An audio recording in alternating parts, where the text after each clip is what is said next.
கணியன் பூங்குன்றன் 2000 ஆண்டுகளுக்கு முன்பு சொல்கிறான், தீதும் நன்றும் பிறர் தர வாரா.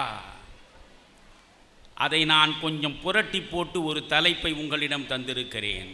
தீதும் நன்றும் புத்தகம் தரும். உங்கள் கையில் எந்த புத்தகத்தை எடுத்து வாசிக்கிறீர்களோ அதற்கு ஏற்ற பயனைத்தான் நீங்கள் பெறுவீர்கள். அப்துல் கலாமை நீங்கள் அறிவீர்கள்.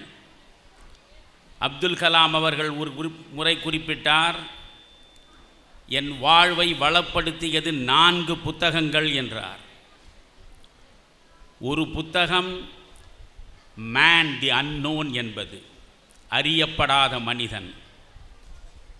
இன்னொரு புத்தகம் திருக்குறள்.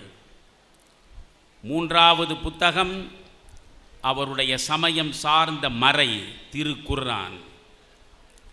4வது புத்தகம் the light from the lamps. இந்த 4 புத்தகங்களை நான் உருகி உருகி வாசித்தேன். இந்த 4 புத்தகங்களாலே தான் இவ்வளவு உயரத்தை என்னாலே எட்ட முடிந்தது என்றார். அந்த அப்துல் கலாம் புத்தகங்கள் குறித்து சொன்னது தான் முக்கியம்.